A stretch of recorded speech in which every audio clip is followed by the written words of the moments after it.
Hi, my name is Sarah Romano, and this is my Physics 2211 Lab 5 video report on the motion of a falling slinky. So this is a quick overview through the introductions, initial conditions, fundamental principles, to the model prediction, and then observed results from tracker, and then discussion. So the purpose of this investigation was to analyze the motion of a falling slinky and explain why the bottom of a slinky remains nearly stationary for a short period of time after release. To do this, I used tracker video analysis to collect position versus time data for the bottom of the slinky, and the main physics model for this investigation was based on Newton's second law, gravitational force, and the tension in the slinky. My main result was that the bottom of the slinky remained nearly stationary for a short time before falling, which supports the idea that the upward tension initially balances the downward gravitational force. And for this investigation, the system was the falling slinky, the surroundings were the earth and the surrounding air, and for the setup, the slinky was stretched vertically and then released from rest while being recorded on video. And for the initial conditions, the slinky was held vertically and released from rest. The bottom of the slinky started with an initial velocity of approximately 0 meters per second. The slinky was also stretched before release, so tension was present throughout it at the beginning of the motion. The data source for this investigation was the video of the falling slinky analyzed in tracker, and the main quantity I measured was the vertical position of the bottom of the slinky as a function of time. I also assumed that the motion was primarily vertical, so any small sideways motion was ignored in the analysis. And the main fundamental principles used in this investigation was Newton's second law, which says that the net force on an object determines its acceleration.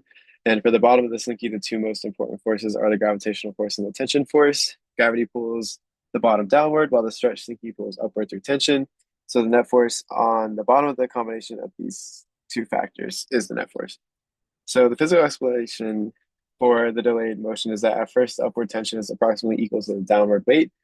That means that the net force on the bottom is close to zero, so the acceleration is also close to zero. As a result, the bottom of the slinky remains nearly at rest for a short time.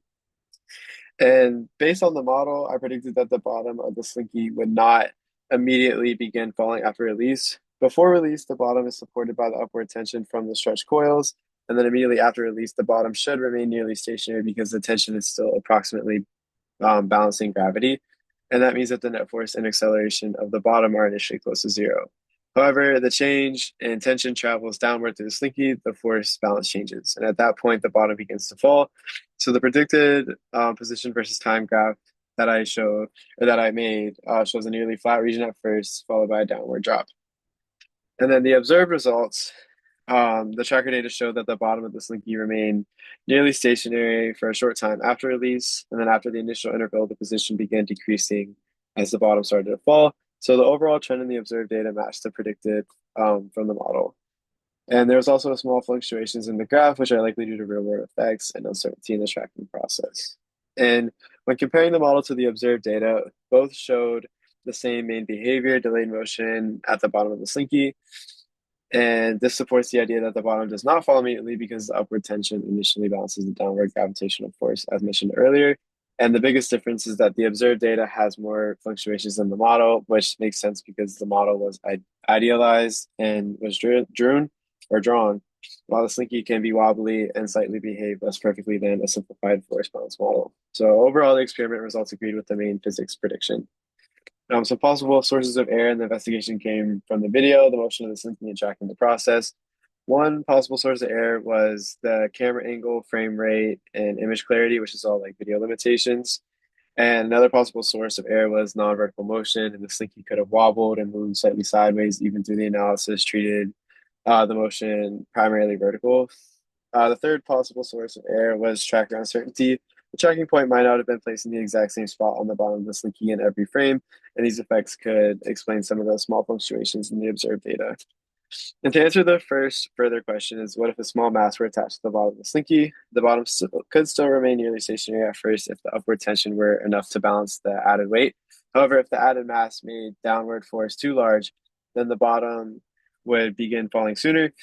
And to answer the second question, what does this result mean? This would show that the changes in force are not transmitted instantly through the slinky. Even though the top is released at first, the bottom does not respond immediately. And the delayed motion of the bottom helps explain how tension and the force propagation affects the motion of extended objects. And overall, this investigation showed that Newton's second law of gravity and tension can be used to explain the surprising motion of a falling slinky. The tracker data supported the prediction that the bottom remains nearly stationary for a short period of time before falling. And thank you for watching.